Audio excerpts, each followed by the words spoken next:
Well, hello everybody, and welcome to the Jerusalem Fund and the Palestine Center. My name is Nicholas Baskunyan-Wiley, and I'm currently interning here at the center.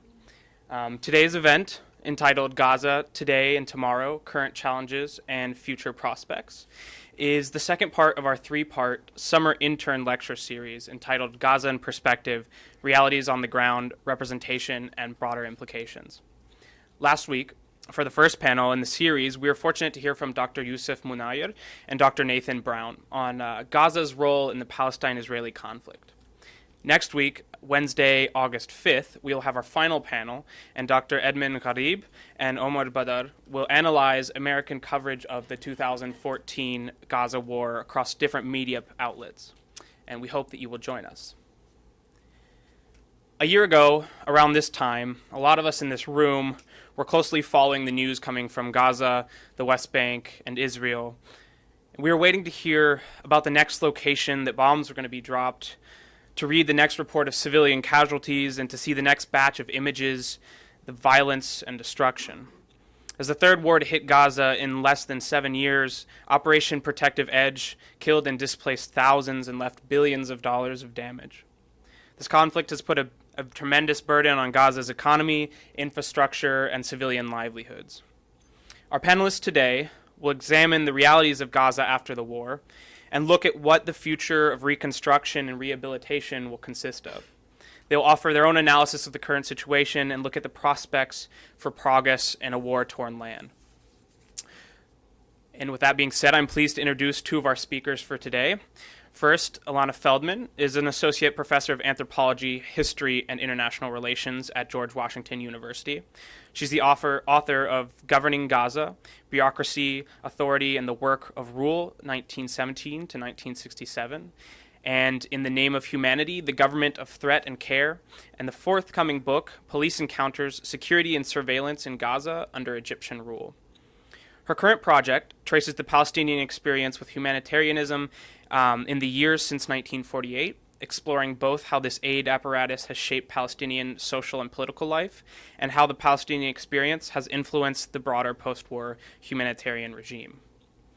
Second, Matthew Reynolds is currently a Washington representative of the United Nations Relief and Works Agency for Palestinian Refugees in the Near East.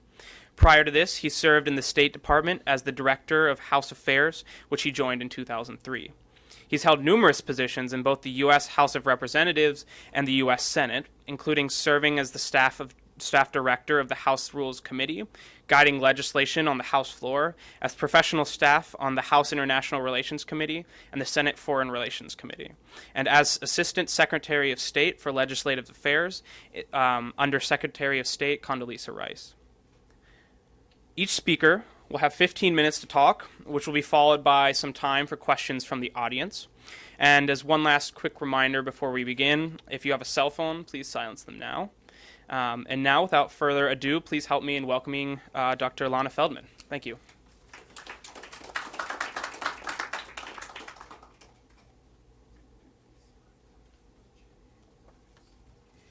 Thank you very much, and thank you for inviting me here today. Before I start, maybe I'll just say a little bit about sort of what I'm going to talk about, or the perspective that I bring to bear on this. As Nicholas mentioned, I'm an anthropologist, and I have worked on Gaza, but I'm working now on the Palestinian experience with humanitarianism more broadly. So I come to thinking about the situation in Gaza last year and today, less from the perspective of being on the ground there, and I have not been. Matthew Reynolds will be able to talk more precisely about conditions on the ground, more from the perspective, one, of long-term engagement with Palestine, but also thinking about how we think about this situation, how it's framed for us as observers, for the various actors. And so I'm sort of bringing to my analysis of Gaza some of the insights that I've gleaned from research on the humanitarian condition of Palestinians over a 65-year period. So the Gaza Strip is the product of catastrophe. First, of course, was the Nakba, right, the catastrophe of 1948, out of which the entity itself was constituted. What had been one district in Palestine became the Gaza Strip at this moment. Its borders, 28 miles long, 6 miles across at its widest point, were and are provisional, defined in the armistice agreement signed between Israel and Egypt in 1949. 2/3 of its residents are refugees, displaced from their villages in other parts of Palestine, most close to Gaza and some within sight of it. They have lived, generations now, in displacement just a few miles from their homes and villages. And their movement, within and beyond Gaza's borders, has been subject to the whims of occupying and neighboring powers. And even as the 1948 Nakba is the founding catastrophe of Gaza, it is one among many that have shaped this place. And these events include the 1956 Suez War and the 4-month Israeli occupation of Gaza that accompanied it, the 1967 war and the subsequent continuing occupation of Gaza, of course, along with the West Bank and the Golan, the 2009, 2012, and 2014 Israeli assaults on the territory. And each of these events and others have further constituted Gaza's borders and boundaries through the placement of UN peacekeepers along the border, the seizure of land for settlement building, the creation of security zones inside the Strip. And they have also reshaped its population through the expulsion of people to the Sinai and the encouragement of emigration to Jordan and beyond. They have reconfigured its systems of governance and its economic connections. So I think the ways in which Gaza is a product of repeated catastrophe is evident. And it is also the product of what an anthropologist, Beth Pavanelli, calls cruddy conditions. Now, Pavanelli specifically contrasts suffering that is catastrophic, crisis-laden, and sublime, right? This is kind of the suffering of the immediacy of war, with that which is ordinary, chronic, and cruddy. The Palestinian experience generally, and the Gazan one quite acutely, has been shaped by a movement between these two states, between catastrophe and the cruddy, between catastrophe and the chronic. The emergency circumstances produced by each crisis are soon thereafter transformed into chronic conditions of need and restriction. Poverty, precarity, the regular rhythms of immobility, of confinement in place, are all part of the palette of Gaza's chronic conditions. And the specific circumstances of Palestinian vulnerability are joined by conditions of economic, social, and political precarity that resonate globally. And it is this sort of suffering, which often persists below the threshold of an event, that Pavanelli calls cruddy. So the ways that the catastrophic and the cruddy come together in the Gazan experience is made tragically clear, frequently in fact, but it was very clear in the sinking last fall, which people may remember, of a boat filled with many escaping Gazans. A migrant smuggling boat filled with approximately 500 people was rammed by smugglers when the captain refused an order to transfer the passengers into a much smaller boat that he said would sink under their weight. Most on board, including the captain, drowned when the boat sank. And according to a report in The Guardian, perhaps as many as 200 of the 500 on board were from Gaza, and also on board were Palestinians from the Yarmouk camp in Syria. So the fact of impoverished people paying large sums of money to smugglers and taking significant risks with their lives in the hopes of reaching a place with more opportunity is horribly a quite regular feature of our unequal world. And the language in which this event was reported as the sinking of a migrant boat locates this event in the realm of global precarity. But it is a relatively new part of the Gazan experience. The tunnels that for many years of the blockade on Gaza helped sustain its economic life are now being put to use in ferrying people, mostly young men, out of Gaza and into a network of smugglers. This phenomenon is a product of both the continuing degradation of the quality of life in Gaza, squeezed by economic blockade and suffering repeated material destruction, and the increasing immobility of the population. Right, in earlier periods of economic difficulty, more Gazans had outlets for legal travel for work abroad. grinding poverty, a sense of futility about the future, and the promise that things could and could only be better elsewhere are global conditions of chronic suffering. In Gaza, they are the direct outcomes of Israeli policy, Egyptian complicity, and international indifference. Now, the catastrophic and the cruddy are clearly not opposite or unconnected categories, but they do constitute distinct registers of suffering and of experience, and they can demand different mechanisms of humanitarian response. So I want to think about the ways in which these different humanitarians deal with these two different kinds of registers. And actually, it is cruddy or chronic conditions that in some ways pose more acute or more persistent challenges for humanitarian actors. Because in general, one of the things that distinguishes humanitarianism as a form of most often international intervention is that it is crisis-driven and reactive. It is meant to be that. Its primary aim is to save lives rather than to improve them.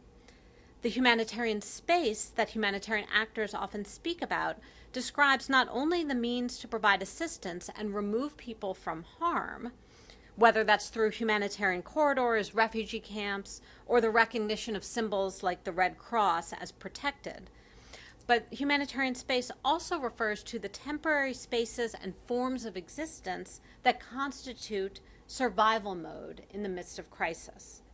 Right, so this is the primary arena or the first arena of humanitarian action. And humanitarians hope that all of these things, the conditions of humanitarian spaces and the need for them will be short-lasting.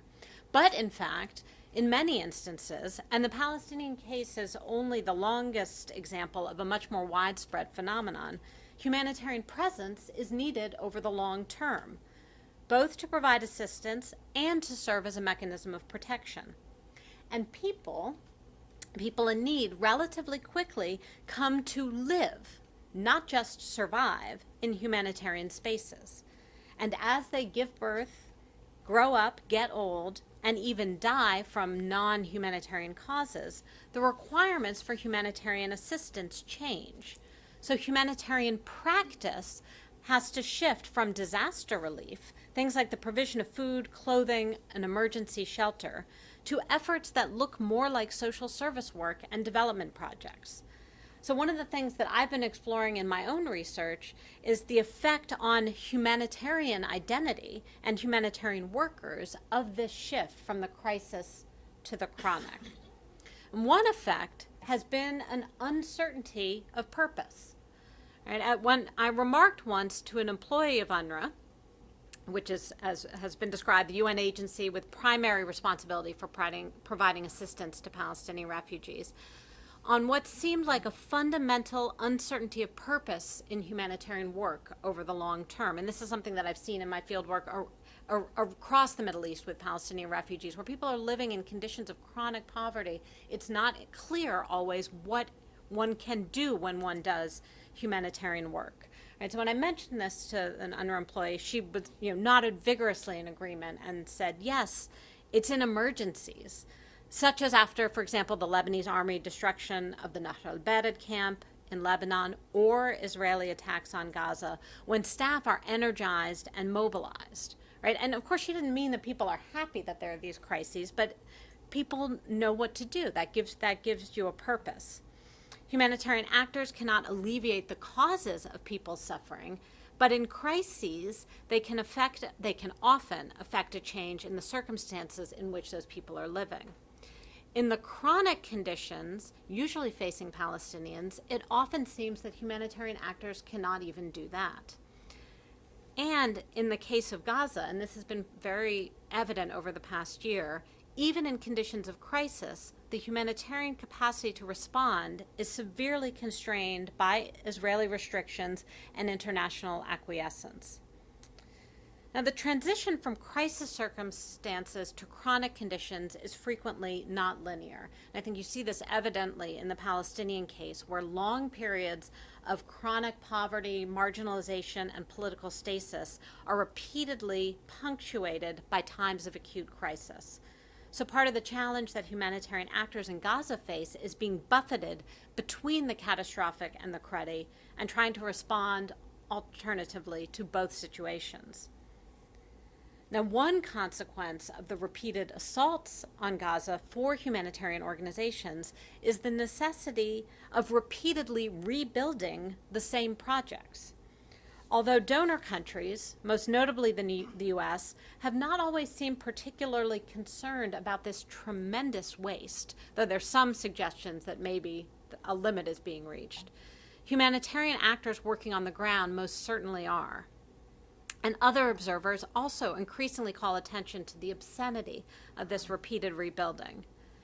So humanitarian actors may be mobilized by emergency, may understand better how to act when faced with a crisis to which they can respond directly, but they suffer the losses of these cycles of destruction.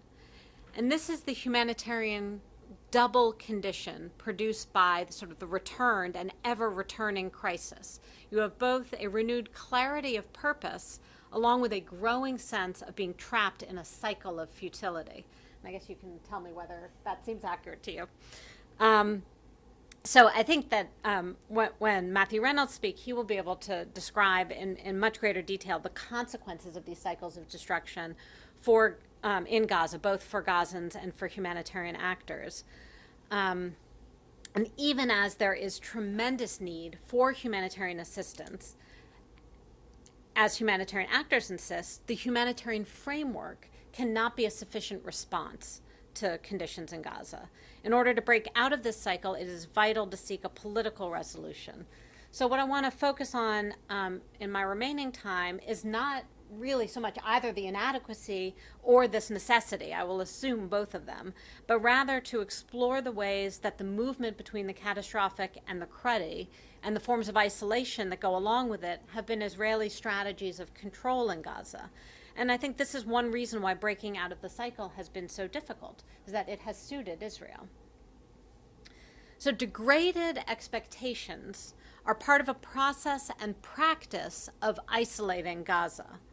Alongside the 3 assaults Israeli forces have launched on the Strip in the last 7 years, 2 involving a significant ground invasion and all involving massive destruction, Israel has imposed a devastating siege and blockade on Gaza for the past 8 years in response to first the Hamas victory in parliamentary elections and then its takeover of the Gaza Strip the following year.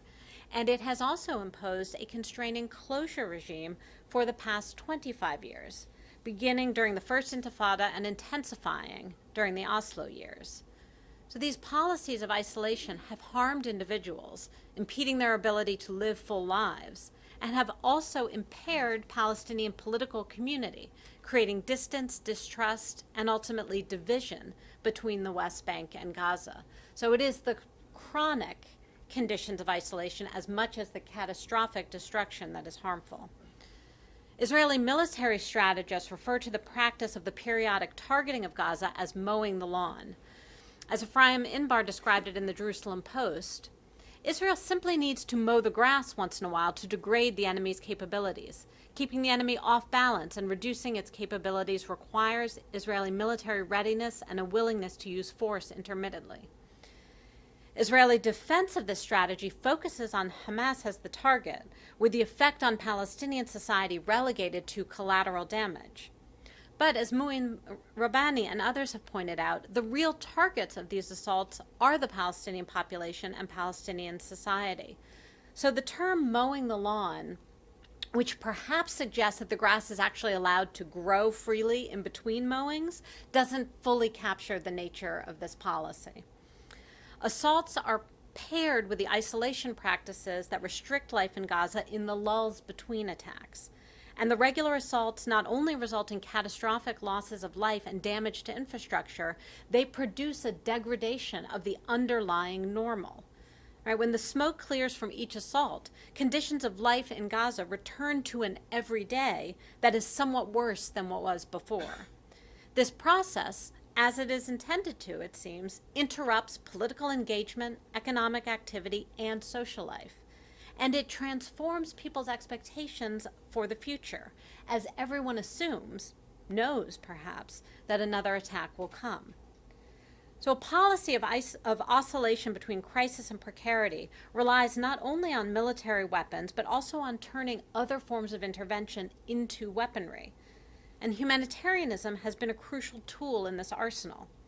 Israeli strategy since the Hamas takeover of the Strip has been to produce a humanitarian problem, generally kept shy of a humanitarian crisis, as a way of managing a political problem. So part of the strategy is about framing, right? Defining the Palestinian problem as humanitarian rather than political in an effort to detract from the Palestinian pursuit of political aims. And part of the strategy is technocratic and policy-oriented, right? To control and constrain conditions of life to the extent that there will be a perpetual humanitarian problem in Gaza. And this has involved the severe restriction not only on construction materials and other objects, but also of food sources. And I expect that many in this audience may be familiar with the infamous Israeli military Red Lines document, which described policies that were enacted from 2007 to 2010, which identified the precise number of calories required to keep the Gaza population, quote, at a level just above the UN definition of hunger. And it outlined what goods should be allowed into Gaza to keep available calories to this limit. So this weaponized deployment of humanitarianism is one means through which Gaza's condition is moved from catastrophe to precarity and back again. This consigning of Gaza to relief has been part of a double-pronged strategy, whereby development is pursued in the West Bank in an effort to foster an economic peace in lieu of a just political resolution that itself has roots in older policies of de-development that Sarah Roy has described. Now, humanitarian actors have long protested the severe restrictions imposed on their ability to bring needed goods into Gaza. In the lead up to an international donor conference last October, Oxfam warned that the money pledged will languish in bank accounts for decades before it reaches people, unless long-standing Israeli restrictions on imports are lifted. And it suggested that it might be more than 50 years before things could be rebuilt. Now, nearly a year after destruction, almost no reconstruction has been accomplished. As reported in The Guardian, in the aftermath of last summer's assault, some humanitarian actors complained not only about constraints on their work, but about a new monitoring regime that risked putting the UN in charge of the continuing Israeli occupation.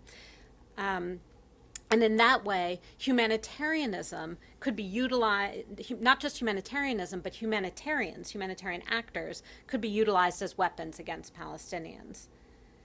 And I also want to note another aspect of what I think about as the humanitarianism problem, one which is also connected to the oscillation between the catastrophic and the precarious that has been Gaza's experience. With crisis the watchword for humanitarian intervention, anything less, including the chronic and cruddy suffering that has been endemic, may have difficulty capturing the public's humanitarian imagination. And Israel has sometimes worked to take discursive advantage of this tension in humanitarian definition by suggesting that the fact that there is not only abject suffering in Gaza is evidence that there is not humanitarian need. Now, Palestinian refugees, wherever they live, confront these challenges as they struggle to make their claims for restitution and redress on an international stage. One of the reasons that refugee camps have so much symbolic importance to Palestinians is the connection between suffering and claim-making. Palestinians worry that if they are not perceived as being in abject need, that their claims will get no hearing. But their fundamental claims are not for aid, though such aid is sometimes desperately needed, but for justice. So the humanitarian frame and the definition of the humanitarian situation that comes with it can get in the way of these claims. And this is part of the double bind of humanitarianism for Palestinians, one that has been particularly acute in Gaza. Humanitarian need has seemed to be the best way to get attention for their condition, but with crisis as its ground and aid as its answer, humanitarianism is profoundly limited in its capacity to solve Gaza's problem. Now, humanitarians know this, of course, and they are increasingly seeking ways not only to call attention to humanitarian need in Gaza, right, the clarion call for donations, but also to call attention to those limits. And they continue to worry about the effects of their work. Just a few weeks ago, Jason Cohn, the executive director of Doctors Without Borders in the U.S., wrote, "For now, we will continue stitching up the physical and psychological wounds of Palestinians, knowing that another war with Israel may not be far off and that a great many people already need assistance right now. This is our role, one constantly questioned by our medical teams on the ground, whose members are always struggling to see the invisible line between complicity with the occupation and a refusal not to ignore its consequences. Ultimately, though, our humanitarian action has been consistently justified as a response to the needs of Palestinians trapped by this endless war. As has been the case for the past 15 years, our presence is our protest in the face of an occupation that has taken on a near permanent character." And as Unruh and other humanitarian agencies put it, launching the Freedom for Gaza campaign in advance of last October's donor conference, aid is not a substitute for human rights. While pledging billions for reconstruction, let us remember that the denial of freedom can never lead to lasting peace. The people of Gaza must have freedom of movement, freedom of access, freedom to trade, freedom from aid dependency, and freedom from the fear of death and destruction. Palestinians are being denied a future. That future must be restored. There is no lasting solution without lifting the blockade. Never again, enough is enough. And I will conclude by noting that as important as it is to lift the blockade on Gaza, and it is extremely important, this is only one thing that is needed. The closure policy which preceded the blockade and which separated the West Bank from Gaza needs to be reversed.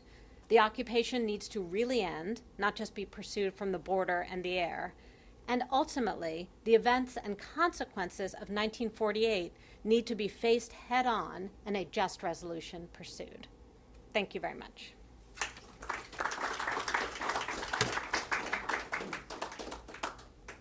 Thank you, Dr. Feldman, for those remarks. And up next, we have Matthew Reynolds.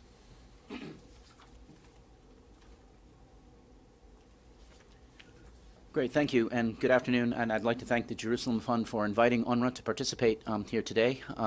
And I'd like to thank Dr. Feldman for her comments and setting sort of the scene. I'm going to start with a couple of things. First, I'm going to assume a lot of knowledge to a degree of the Middle East and of Gaza. But I always start with a little quick, and it's going to take 30 seconds. I call it Unruh 101, because there's a lot of things that people don't know about Unruh and a lot of things that people think they know about Unruh that aren't actually accurate. So let me tell you, first, we were established in 1949, and we're a very unique kind of agency. And we have a very, very significant footprint. People forget that in many places we are kind of the mother and father of the Palestine refugees. We operate in 5 fields: Lebanon, Syria, West Bank, including East Jerusalem and Gaza, where we have 2 million registered refugees in Jordan, 1.8 in Gaza, 850,000 in the West Bank and East Jerusalem, 525,000 in Syria, though the number is fluctuating a little, and 450,000 in Lebanon. UNRWA, unlike other UN refugee agencies, most notably the UN High Commissioner for Refugees, does not have a political mandate. We are simply a humanitarian and human development agency. And that's, as I said, that's very different, and it does constrain what it is we can do and say. You also may want to appreciate now that 29% of all refugees live in 58 official camps. That's only 29%. And UNRWA does not administer those camps or control those camps, but we do provide services. One of the largest services that we provide is education. UNRWA operates 700 schools. And we educate 1.5 million students. Put that in America's perspective. Let's parachute UNRWA into the United States. We would be the 3rd largest school system. New York, Los Angeles, UNRWA, and then Puerto Rico. We provide health services with 183 clinics and provide 12 million patient visits per year. Relief and social services, that's basically food and nutrition aid. We provide camp improvement and shelter rehabilitation, rebuilding places like Nahar al-Bared, or providing clean water and sewage in other camps. We provide microfinance. It's a globally recognized microfinance program. And UNRWA provides, and this is where we have a little bit of political mandate, protection and advocacy. And we have numerous issues. We have issues like the blockade in Gaza. We have barriers and demolitions in the West Bank. We have employment and civil rights issues in places like Lebanon. We are under tremendous financial stress. UNRWA right now is $100 million in deficit, and it's really going to question whether we're able to fulfill the mandates that we have through the end of the year. Spending per refugee in 1975 was about $200 per head. Today, it's less than 10. And we're a little different because UNRWA is a direct service provider. Unlike most other agencies, like those of you familiar with the U.S. government, USAID contracts out to an NGO or to CARE or Mercy Corps or someone. Unruh does it directly. So the teachers in the schools are Unruh employees, the doctors are Unruh employees. So we have a staff of 30,000 people. All but 150 are Palestine refugees themselves. And I want to thank, at this opportunity, I always do, and particularly, I'm sure a lot of you, it's not April now, it's September, but in April, when you pay your taxes, I want to thank you very much for the United States and for your generous contributions. The United States is the largest donor to UNRWA, providing the most of any supporter, and that's very important. And I'd also like to point out that not only is America's financial support important, so is its political support. And I know I'm sort of speaking to the choir here, but there are sometimes a lot of people that go after UNRWA in the political scene, special interest here in the U.S. And I always kind of ask them, if we're as bad and horrible as they claim, why is it that the United States government, with its entire operations and State Department and intelligence and so on, strongly supports us? It doesn't make sense. But as you know, in politics here in Washington, not everything makes sense. Sadly, we're facing crises in all 5 of our fields, and I don't want to ignore or deflate those other areas. But today's focus is Gaza. And let me just give you a little snapshot of Gaza, because a lot of Americans have not been. I don't know how many have ever, if anyone here has been to Gaza, please raise your hand. Excellent. I was there just a couple of months ago, and I can tell you, sadly, it's not improving. But Gaza, as Dr. Feldman pointed out, it's 139 square miles, but that's before the security zone. I'm sorry it's a smaller map, but you can see there's a security zone. And if you go into that zone, you're liable to be shot, so you don't want to go into that zone. So take that and compact it more. What does that mean? That's about twice the size of Washington, D.C., about 3 times the size of downtown San Francisco, or about equal to Detroit. And given UNRWA's finances, I think we're in about the same boat as Detroit. Gaza is the length of a marathon run, and that's the distance of the mixing bowl, 395 and 95 here, to Laurel. And its width, in most of the area, the width is the distance from Georgetown to Capitol Hill. Most of us can walk that within an hour or so. Gaza, as you know, has 1.8 million people, making it would be the 5th largest U.S. city. That would put us right after Houston, and then in between Houston and Philadelphia. And of those people, 1.2 million are refugees. And UNRWA is essentially the pseudo-government in Gaza, providing services to all of these individuals. 18% of GDP of Gaza is the result of UNRWA. We are the employer of first choice. Just taking another little snapshot so you get an idea of it, in Gaza alone, the education system, and we only educate grades 1 through 9. It's a historical anomaly, but we do grades 1 through 9 in Gaza, as well as in places like the West Bank and so on. The school population is a quarter of a million. That's the size of Broward County, Fort Lauderdale. It's a bit larger than Houston. It's 1.5 times larger than Fairfax County, and you know that's the 13th largest in the United States. Twice Montgomery County, twice Prince George's County. So it's a very, very large school system. And it's because, again, you have one of the highest population densities. Now, already before the war, and this last war was probably the worst that we've ever seen in Gaza, there was a disaster. Gaza was already a disaster. 90% of the water is not potable. And even the stuff that's kind of potable, I stay at a place called the Eldira Hotel, which is right in Gaza City. You take a shower, it's brine. They claim it's potable, but you certainly don't want to drink it, and you certainly don't always want to bathe in it. The aquifer underneath Gaza will probably be unusable and destroyed by 2020. 25% of the wastewater is untreated, and for Israelis and others who want to ignore this, whether you're Israeli or Egyptian, that wastewater is going out in the Mediterranean, and it's going in both directions. So I would be a little wary about using the beaches in Ashkelon in the future. And there is no reliable electricity, maybe 8 hours a day, but 45% of the demand only is met. As Dr. Feldman described, Gaza is in a stage of real de-development. I mean, it was, prior to the last couple of years, it was essentially a middle modern country. If you look back at 2000, UNRWA was providing about 80,000 people with food aid. And in a population of that size, there's always a group of people that need assistance. We have it here in the United States. Today, we are providing 1 million people with food aid. And this is simply, purely the result of a man-made disaster, and it's called the blockade. And the war made it even worse. And it's not just an economic or a tragedy. You have a social unraveling as well, as particularly in a male-dominated society, as the men in the household are no longer able to work and provide for the families, and instead are humiliated waiting in a food line to pick up food from Unruh, that translated home to a lot more domestic violence, a lot more friction, a lot more trouble. Sadly, we're kind of playing Groundhog Day, the movie, after this war. Nothing has really changed. It's only gotten the same or a little bit worse. I was in Gaza shortly after the war ended in September for the opening of Unruh schools. We delayed a couple of weeks, but we were able to open the schools in September. And I compared it with where just a month and a half ago when I was in Gaza. The difference is everything's still pretty much destroyed, except the rubble is now off the streets. There have been cleanup campaigns paid for by the UNDP, the United Nations Development Program, and cleaned off the streets. And small repairs have been made, and Unruh has provided a lot of resources for small repairs. A place that had a hole in the wall, you now have the cinder blocks covering it. But if your entire building was collapsed and pancaked down, that's still pancaked down onto the ground. And so you really haven't had a real change. There was, I think, hope. I remember the first day after, when I arrived, right after the war, there was kind of an optimism, a hope. The war is over. Thank goodness we can go outside. But then there was a growing concern, if things don't change, we're going to have another war at some point. And I'm afraid that is, unfortunately, still the case. During the war, and I recall being here last year speaking about that, during that time, no one anywhere in Gaza was safe. You may recall we sheltered 290,000 people in 190 schools. 7 of them were hit, where 44 civilians were killed and over 200 injured. In theory, they're being investigated, and I hope that some changes are made in the future because these are well-known safe haven sites. I appreciate things happen during a war, but more care needs to be taken.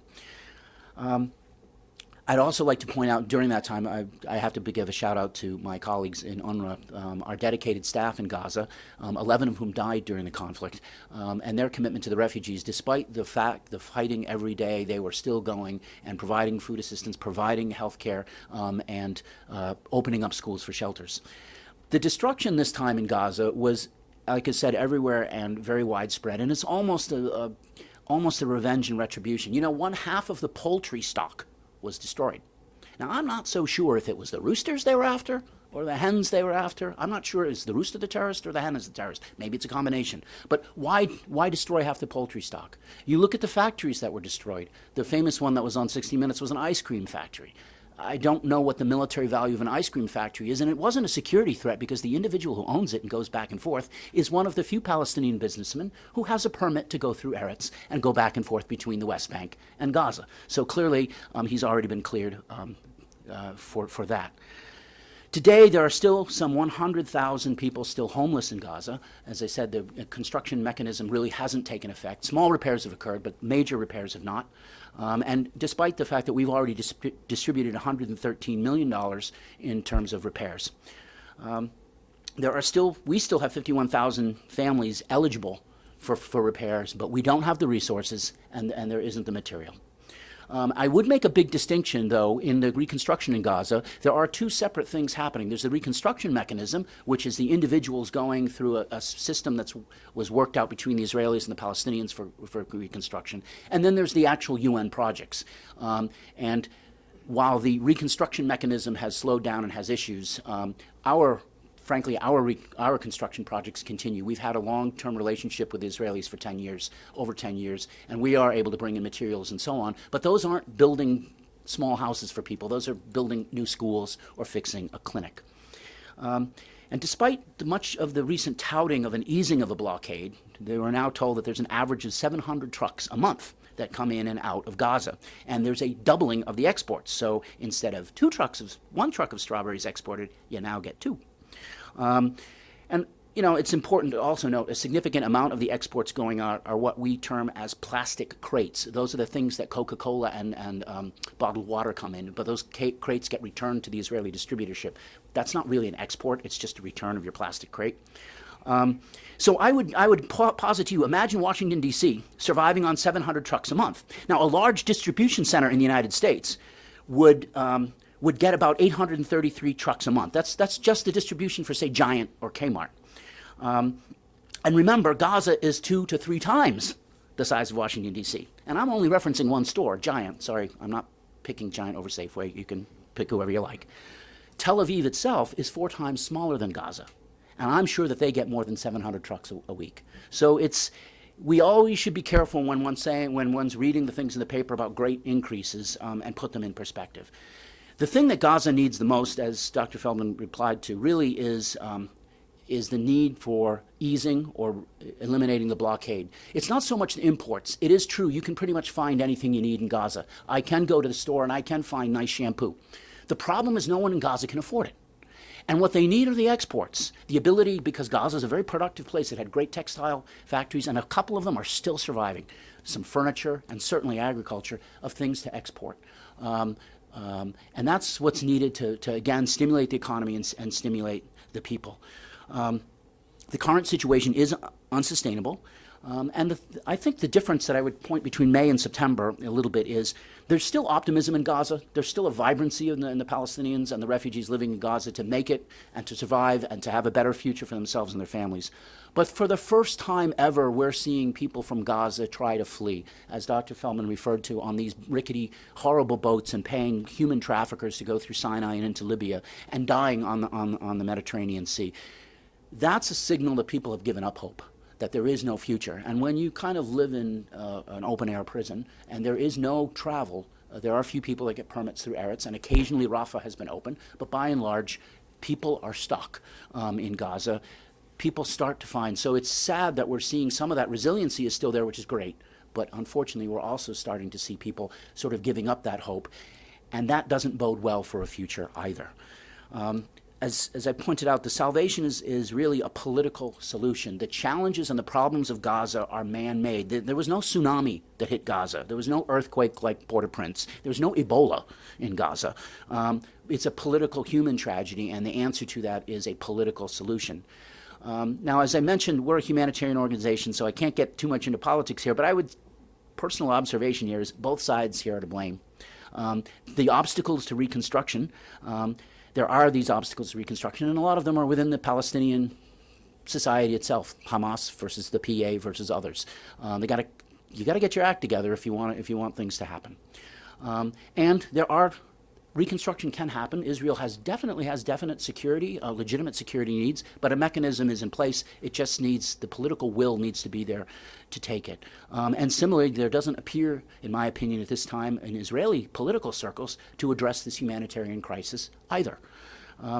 It's a very short-sighted on both sides, and the people who suffer from it are the civilians in Gaza. This has been unresolved for 65 years, and it's a festering wound. And we all should remember, you can't defy science. If you leave the wound to fester, it only gets worse. You get infection and disease. If you treat the wound with care and responsibility, a good doctor's potion, if you will end up with a much more successful ending.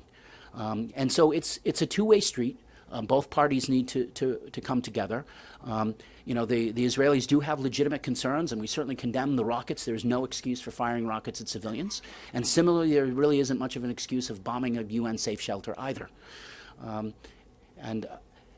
that, we will continue, though. Onra will continue to provide the services that it does. Hopefully, we'll have some saviors come in the next couple of months to help us with our $100 million deficit. And I know the United States has been there again, and the EU are there. And I guess probably I'd rather have a dialogue with you than continue to lecture about Gaza here. So thank you very much, and I look forward to your questions and answers.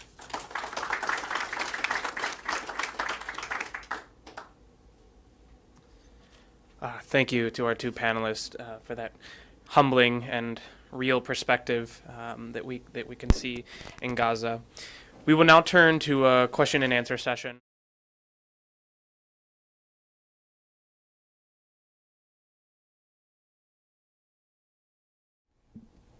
I noticed that both of you discussed Hamas.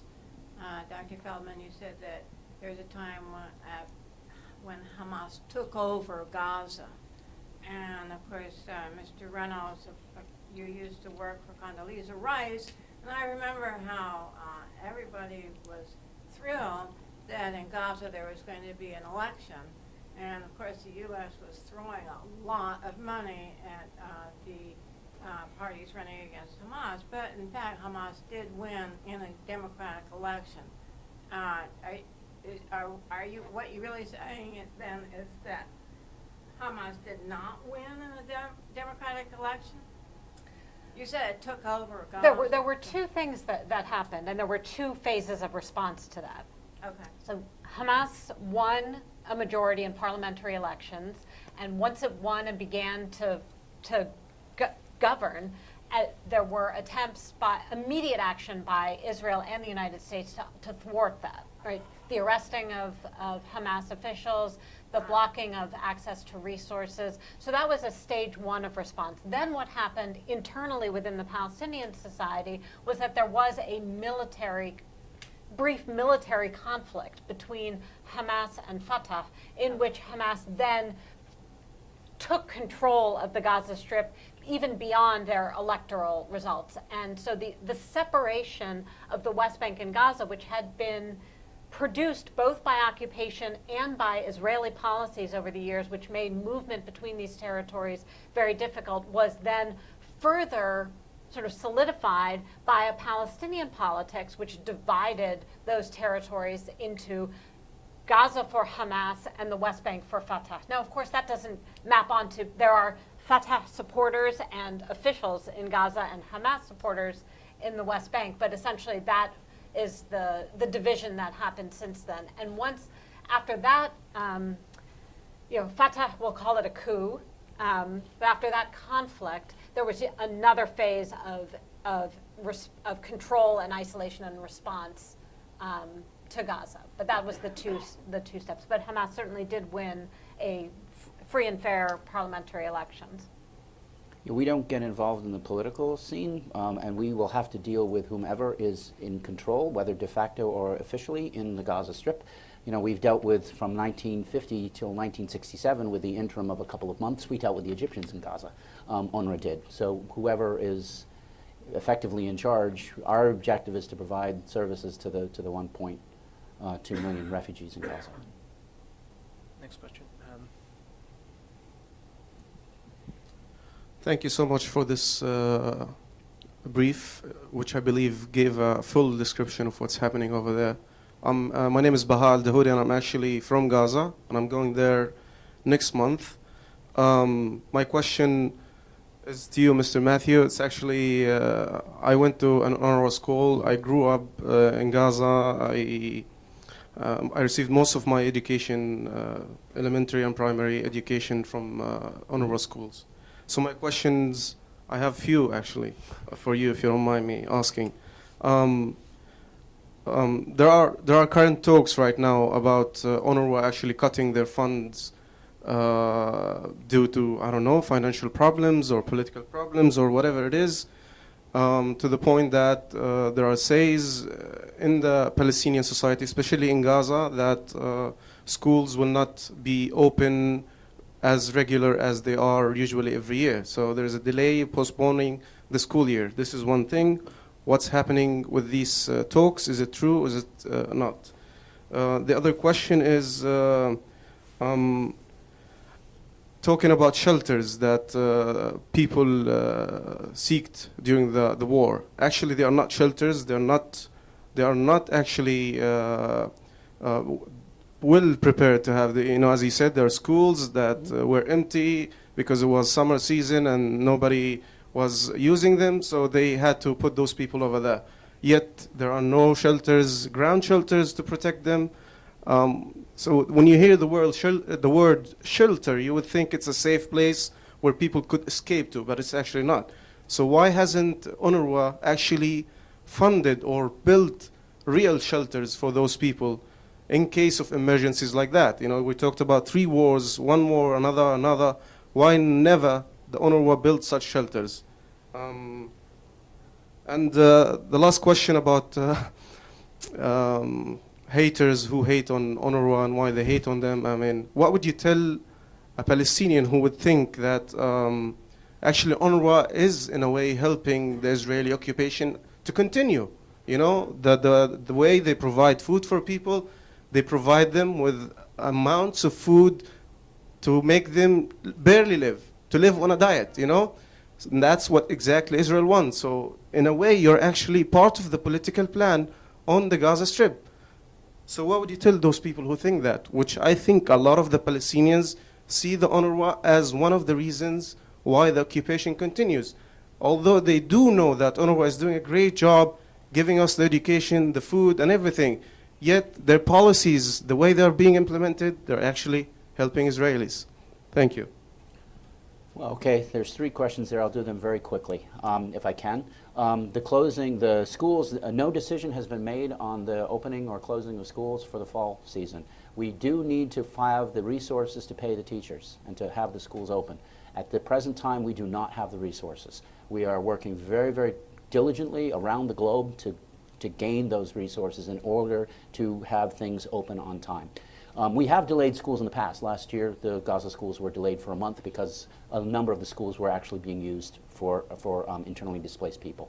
But it would be a tragedy if we are unable to open on time.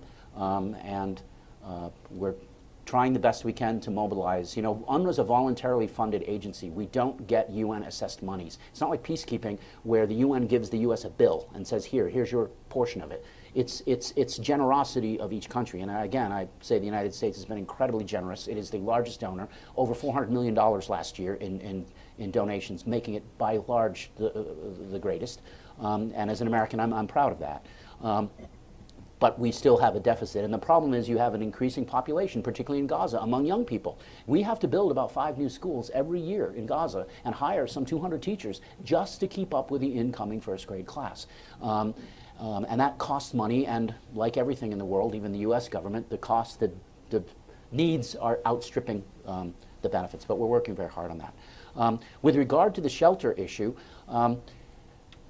UN premises are to be neutral. You shouldn't have to have a reinforced shelter if everyone agrees that the UN premises is not to be attacked. And we do have an agreement, and we have worked with the Israelis, that the UN schools, and you're right, they aren't real shelters, it's a school. And people went into a classroom and tried to sleep on a desk or on a floor. They weren't designed to be war shelters, they are schools. But these schools, as President Obama himself said during a press conference, you know, the GPS coordinates of these schools were given in one case 17 times. So we think the answer is not to build something for a war, but for all parties to respect the sanctity of a UN facility. And look, the Israelis did not target our schools. We never said, and we do not believe that they were targeted. But clearly, mistakes were made, and clearly they need to be addressed in the future. With UNRWA helping in the occupation, I mean, I would just say this: the food aid and the assistance we're providing, food aid goes to the abject poor. And whether you're abject poor in Gaza or you're an abject poor person in Anacostia, your government, and UNRWA is the quasi-governmental authority, if you will, in places like Gaza, are going to support those people. We're not going to let somebody starve for a political reason. So, you know, the UNRWA food basket does not provide essentially a full amount of food. You have to supplement it with your own stuff. It's not a lot. We don't have that political mandate like UNHCR does, so we can't enforce to say, okay, we've got an issue with, you know, let's resettle people or let's do X, Y, and Z. We don't have that mandate. So all as we are mandated by the General Assembly to do is to provide humanitarian assistance until the political parties and players, that right now is primarily the Israelis and the Palestinians, figure out a political solution, and then we can go away. You know, UNRWA only has a 3-year mandate. It was when it was designed in 1949. Now it's been renewed quite a few times. But I think all of us who work for UNRWA would like to see the day where UNRWA can disappear, because that means that there was a solution and that the refugees have been treated fairly and justly. Next question. Thank you very much. Both speakers referred to people fleeing Gaza. And I realize you're not, or don't expect you to be experts on this, but can you give us, but you probably know a lot more than we do about it, can you give us a sense of the numbers? How many are going through the tunnels to Israel? How many to Sinai? What kind of casualties are there? And so on. Any detail that you can provide on this phenomenon? I don't have, unfortunately, it's not right now a huge number. It's not like Syria, though we actually have Palestine refugees from Syria who've made it to Gaza who are now trying to get out. and we don't have a tracking mechanism that way. But it's a phenomena that, as I mentioned before, it's the first time we're really seeing that happen. And the smuggling is through the Sinai. It's not into Israel. It's not into Israel. The tunnels into Sinai. The tunnels are into Sinai, and the smuggling routes are through Sinai, and I believe mostly out towards the Libyan coast. Can you say whether it's in the hundreds, or could you say that it's several thousand over a period of a year? Do you have an answer to that? You look like Yeah. you're. Actually, these tunnels have been shut down for over a year right now. So most of those people who actually were smuggled into Egypt and then went by the sea, most of them actually left to Egypt in an official way, regularly, with being checked with their passports and everything. And actually, a lot of them were not poor people. A lot of them were actually people who had jobs, people who had salaries. They just decided to escape, to run away. So the smuggling thing is no longer there. You know, I was there for 2 years, and I live right on the border between Rafah and Egypt, and I know that these tunnels are no longer existing. Maybe for secretive tunnels that are smuggling weapons right now, there might be, of course, you never know, but not as much as they used to be back in 2007 and 2008. So this smuggling thing is not an accurate thing. That Do you have a sense of the numbers? it's not significant. No, You're talking it's not about significant. hundreds. Yeah. Okay, Yeah.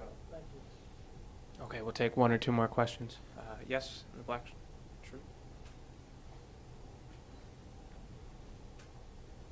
Okay, just very briefly, I think that's a fair point, first of all, that if people are being put in danger repeatedly in Gaza, they need to, Unruh maybe needs to rethink their mission about having places for people to go and reinforce locations. Number two, I do take issue with the characterization. You said phase two, first there was an election of Hamas into the parliament, and then second there was the Hamas versus Fatah. I don't think it was just that. Vanity Fair had a detailed article that there was a substantial role that the Bush administration played in arming elements of Fatah, Mohammed Dahlan, to stage basically a coup and to overthrow the results of the election. And it was Israel and the United States and the elements of Fatah that conspired. It was not just the Fatah Hamas. Right. And third, the tracking of construction materials for Unruh. I'm not sure this is exactly your. This is one of the things that people criticize Unruh about. And my understanding is that the materials that are brought into Gaza are heavily tracked, and they're used for specific projects, and they're accounted for. It's not that they just come in and then they're diverted to whatever militant groups. Like, to the extent that that has happened a lot, that those came through the tunnels previously. I don't know what's happening now. And then now there's a little confusion. I heard that there's something to the effect where the cement is going to families directly or something like that, and then they're being sold. Could you maybe try to provide some clarification on that process? Thank you. Sure, I can address the last part. I'm not, wasn't involved in any of the election issues, nor were we. But with the Unruh construction materials, yes, we have a very, very, very detailed and monitored importation mechanism that was actually designed by the Israelis, and it's been in effect for a long time, and it is. And it costs us about $6 to $7 million just to implement that very, very expensive and intrusive, but very verifiable. And therefore, there have been occasionally certain detractors of Unruh who've claimed Unruh, quote, cement was used to build tunnels and so on. And we know that that's not the case. The Israeli government knows that's not the case. So yes, we have that arrangement, which is different than the Reconstruction mechanism, which was a mechanism that's designed between the Palestinians and the Israelis in terms of importation of things for the personal use and cement for families and so on. And we're not really involved. We're not involved with that. So I'm not really. We don't monitor it, and we're not involved with that. But in terms of UNRWA's needs, we can guarantee you where every single bag of cement goes because it's watched 24/7. And we've never had an issue with the Israelis or others about that. So those who make those claims are pulling it out of earwax. All right. Well, unfortunately, we're going to have to end it there. But thank you again to our two panelists so much for your words and the humbling perspective on Gaza. And thank you all for coming out. And see you next time.